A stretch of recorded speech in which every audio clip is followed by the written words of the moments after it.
Assalamualaikum warahmatullahi wabarakatuh. Ustadz, jika orang kesurupan dibacakan ayat tapi jinnya bukannya keluar malah ikut membacakan ayat tersebut. Kalau seperti ini bagaimana Ustadz? Silakan Ustadz. Bismillahirrahmanirrahim. Alhamdulillahi rabbil alamin wassalatu wassalamu ala asyrafil anbiya'i wal mursalin wa ala alihi wa sahbihi wa man sara ala nahjihi wa istanna bi sunnatihi ila yaumiddin.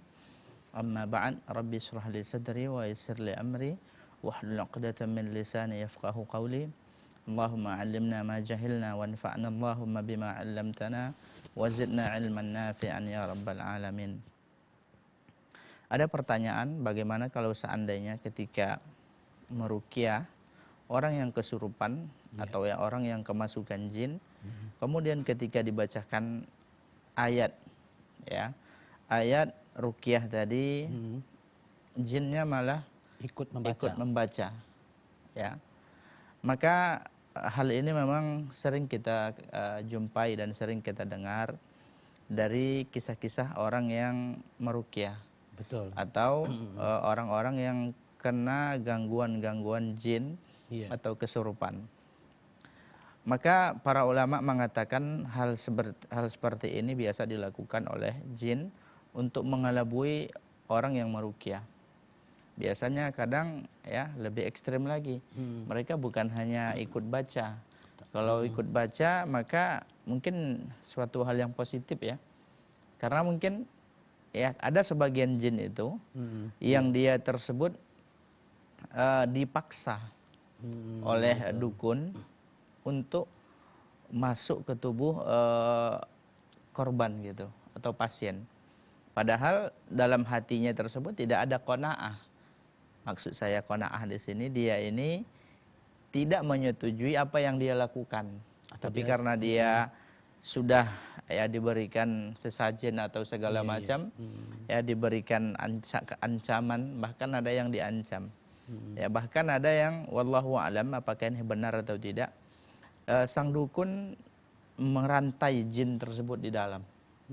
Ya wallahu a'lam apakah ini kita dengar dari beberapa orang yang aktif meruqyah. Jadi pesan bahkan yang lebih ekstremnya itu dia tertawa. Dia hanya bukan hanya ikut membaca tapi dia tertawa, terbahak-bahak gitu. Seperti ya tidak ada efek dari Al-Qur'an. Nah, kalau ini terjadi, apa yang disarankan oleh para ulama kita? Para ulama kita menyarankan agar ya yang meruqyah tadi jangan berhenti. Karena ini makar.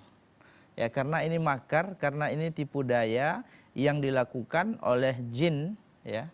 Kebanyakannya ini tipu daya, makar, dan dia tersebut berusaha untuk mengelabui orang yang meruqyah. Sang ustadz yang meruqyah, biasanya ruqyah itu dilakukan oleh ustadz atau oleh orang yang kuat agamanya. Dia berusaha untuk mengelabui. Seolah-olah dia tersebut menampakkan bahwasanya Al-Qur'an itu tidak ada efeknya kepada dia.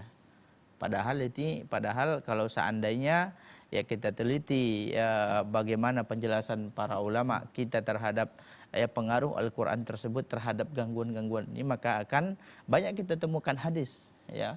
Banyak hadis-hadis yang menjelaskan bahwasanya Al-Qur'an itu ya adalah ayat-ayat yang bisa mengusir jin ya, mengusir jin dan mengusir setan-setan jahat yang ya hinggap pada tubuh manusia. Maka apa pesan para ulama kita? Apabila ini terjadi, dia tersebut mengikuti atau bahkan melakukan hal yang lebih daripada itu, dia tertawa, maka kata para ulama kita jangan berhenti untuk membaca. Lanjutkan dan jangan ya gubrisi.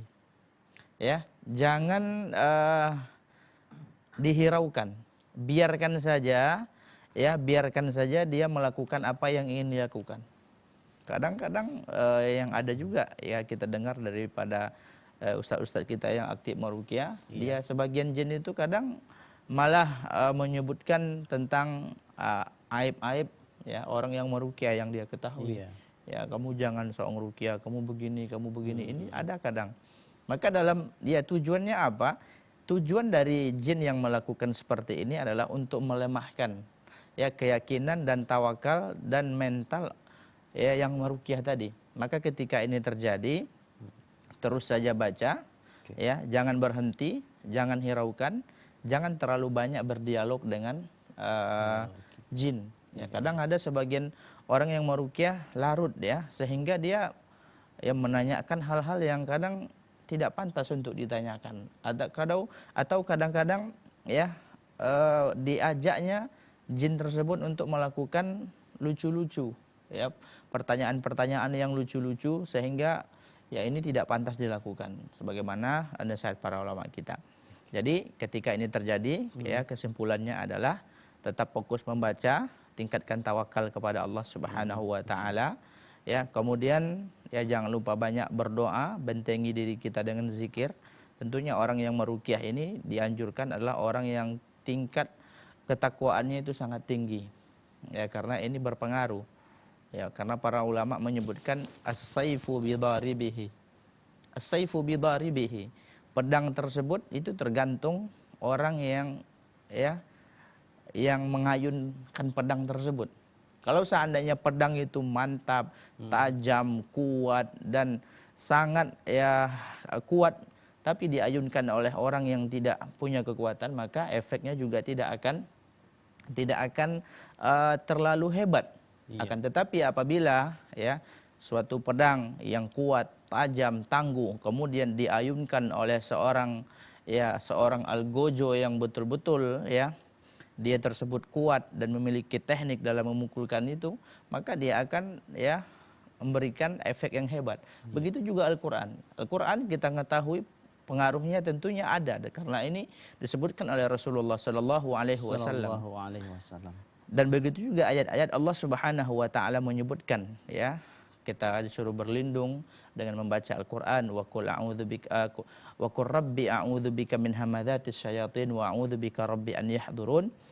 Namun apabila Al-Qur'an tersebut dibaca oleh orang yang ya seperti tadi, yang tidak memiliki tingkat ketakwaan yang tinggi, sehingga efeknya tadi ya, karena efek daripada ayat Al-Qur'an tersebut bisa berubah ya, karena orangnya tadi ya, ketika dia tidak keyakinannya tidak mantap, tauhidnya masih lemah, kemudian tawakalnya mungkin juga tidak full kepada Allah, maka ini bisa terjadi hal seperti ini. Maka ya kesimpulannya adalah jangan hiraukan, terus membaca Al-Qur'an. Wallahu a'lam.